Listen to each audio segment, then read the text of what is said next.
I'm making a generator deck profile.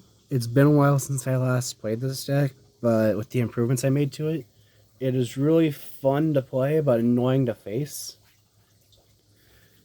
And last time I played this deck, Calamities was still around, and I thought it was really annoying how this deck could just make 2 Calamities in a single turn just by making your opponent draw. But now that Calamities is gone, I had to rework the deck a little bit, and I actually really like where it's currently at.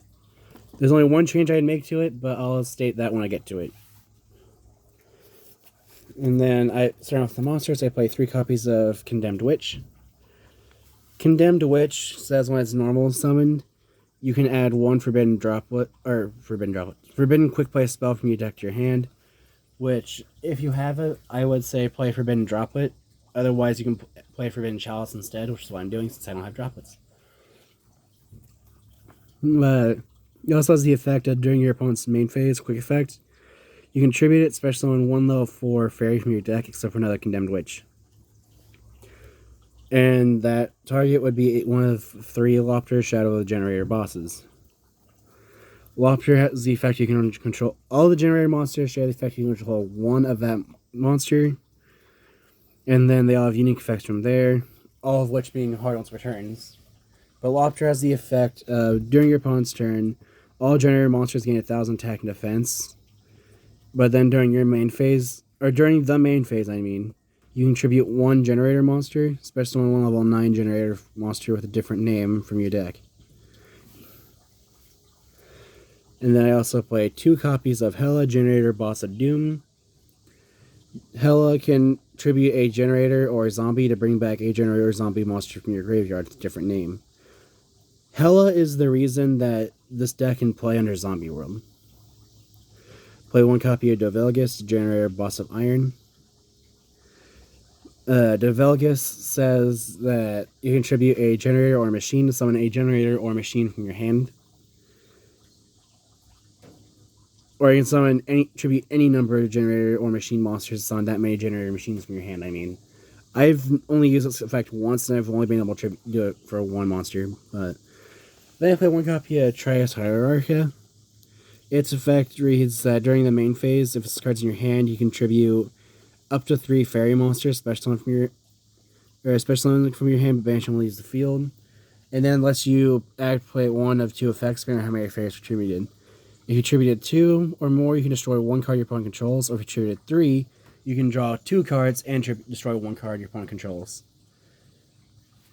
But it's good in this deck because your tokens are fairies, so you get 4 of those. It's also level 9. Then I play 1 copy of Nidhogg, Generator, Boss of Ice. You can only control 1 Nidhogg.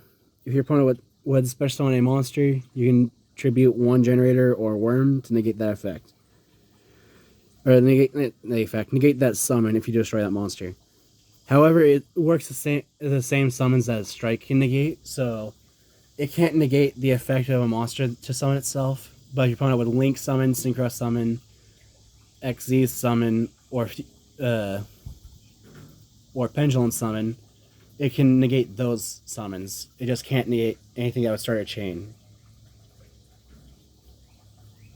Also, the only downside of the monsters in this deck is that all the level 9 ones are bricks, except Trias Hierarcha. You never want them in your hand. You want them in the deck. Then I play 1 copy of Ugarda, the Generator, Boss of Delusion. Ugarda's effect you can contribute 2 generator monsters and or rock monsters, then target 1 card in the field, banish it. 1 copy of Mardell. Mardell says if it's normal or special, you can add 1 generator card or 1 plant monster from your deck to your hand. Then I play 2 copies of Har, Generator, Boss of Storms. Har is probably the best monster in this deck because it is a Omni Negate by attributing 2 generator or spellcaster monsters. If your opponent adds a card from their deck to their hand, except during the draw phase, you can make your opponent send 1 monster from your hand or field to the graveyard. And the only downside of that effect is it's their choice, so they get to choose. But if they only have 1 monster in their hand or their field, they have to send that monster. But I just like it because of those effects. just it being a once per turn Dark Claw that is also a generic negate. Then I play one copy of Naglfar, Generator, Boss of Fire. Naglfar's effect is if a card would be destroyed by battle or card effect, you can destroy one generator or one beast warrior you control instead. And that's it for the monsters. The only downside of these monsters, again, is that all the level 9 ones, with the exception of one of them, are all bricks. Moving on to the spells, I play 2 copies of Generator Boss Quest.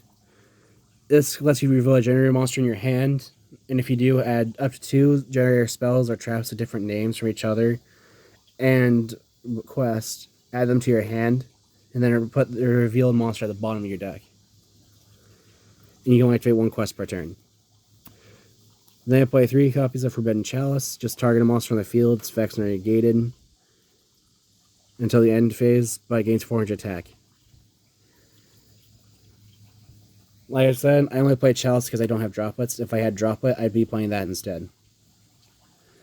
And then I play 3 copies of Dark World Dealings. This card's important for the field spell because it makes your opponent draw. But it just says each player draws 1 card and then discards a card. Then I play 3 copies of World Legacy Monstrosity. Monstrosity either lets you summon a level 9 monster in your hand, or target a level 9 monster you control. Special summon 2 level 9 monsters with different original types and attributes from that target, and with different names from each other, and then summon them, but they can't attack and they're destroyed during the end phase. I just like this because it lets me summon my favorite monster, or at least my favorite Xyz monster, I should say. Then I play 3 copies of Generator Boss Stage. This field spell by itself lets you make boards, and I think that's hilarious. But Stage has the effect of once per turn, if a card is added to your opponent's hand, except during the damage step, which includes their draw phase, is the best part. Your opponent draws for turn. They have no choice but to let Stage trigger. But it has the effect of when your opponent, if a card's added from your opponent's deck to your hand, including their draw phase, you can special summon 1 generator monster from your deck. And then if a generator is summoned to your field during your opponent's turn, you can summon as many of these as possible in attack mode, but they're destroyed during the end phase. But the best part of Boss Stage is its effect to summon a generator is a soft once per turn. So you activate a stage, it triggers, and then you're able to activate a new one with either Metaverse or Boss Fight, and your opponent draws again, you can trigger the new one. It is a soft once per turn to summon a generator monster from your deck. Then I play 1 copy of Boss Room. Boss Room is good in this deck for when your opponent tries to hand trap you, just because you can activate it, send a card from your hand or discard a card, to then make that card's activated effect to become each player draws a card. So, like, if I have Room with Stage, my opponent tries to Ogre or Ash Stage, Room changes that effect to each player draws a card. I just think that's funny. Then I play 3 copies of Generator Boss Fight. Boss Fight lets you activate a generator field spell from your deck or graveyard. And then your opponent gets to draw 1 card. You can activate 1 Boss Fight per turn. Boss Fight is great because it lets you activate a new stage during your opponent's turn, and then they have to draw a card, which then triggers your new stage. And I just think that's really funny. Then for the Floodgates, I play 3 copies of Summon Limit, because Generator can do just fine with just summoning twice per turn. And then this next one can be any Floodgate you want. I'm just playing Lost Wind because I just like its ability to recur itself and negate extra deck monsters, which is the main issue right now. But if you don't want to play Lost Wind, you can also play 3 copies of There Can Be Only One. The only restriction that does to you is if you summon Lopter off of your field spell, you can't summon the tokens. Or if you do summon the tokens, you can only summon 1, because you can only control 1 fairy. That's the reason I like Lost Wind. Another thing you could play is the card I don't have at the moment, and that is Infinite Impermanence. But that is it for the main deck. Moving on to the extra deck, I play 3 copies of Jormungandr, Generator, Boss of Eternity. You can only control 1 Jormungandr, but it has the. This is basically an XD's version of Slifer, where it gains 1,000 attack times the number of materials it has. It can be XD summoned using 2 or more level 9 monsters. And it has the effect of once per turn, quick effect. You can use 1 material to then make each player draw a card and then attach a card to it as material. Which then can trigger your stage, which lets you summon more monsters, which lets you get even bigger monsters in play. And then I then play 1 copy of number 92, Hearth Dragon. This card is hilarious when your opponent doesn't know what it does. But to summon it, you need 3 level 9 monsters, which is perfectly fine with this, especially if you get Lopter or Lopter and World Legacy Monstrosity.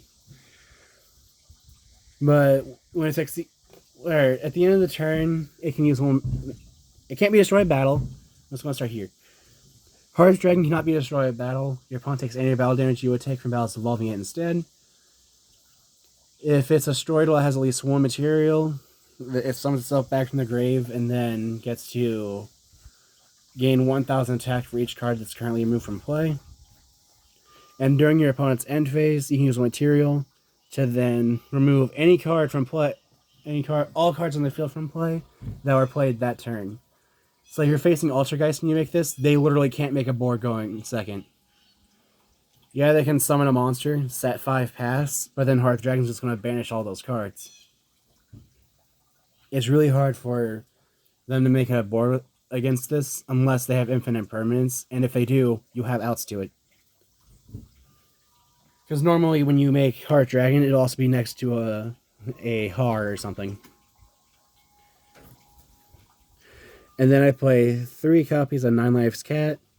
9 Lives Cat lets you use material to then summon a monster from your opponent's graveyard or a level 9 monster from your graveyard. And then that's the continuous effect of monsters that are level 9 or summoned from the graveyard cannot be targeted by monsters you... Right.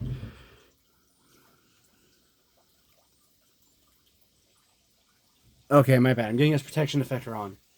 Its effect is your opponent cannot target other monsters you control that are special summoned from the graveyard.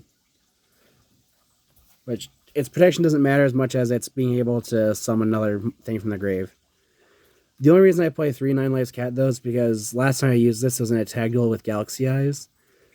And holy crap, Prime Photon Dragon gets big when the partner player has 3 or 4 rank 9 monsters. But anyway, I also play 1 copy of Sacred Tree Beast Hyperion. You can get away with playing 2 of 9 Lives Cat and 2 Hyperion, or even 1 9 Lives Cat and 3 Hyperion. But Hyperion's effect is, during your turn, when you activate a card or effect, you can activate its effect, target a card of the same type, monster, spell, or trap that's in your graveyard, and attach it to it as material. And then when your opponent activates a card or effect, you can use 1 material that's of the same type.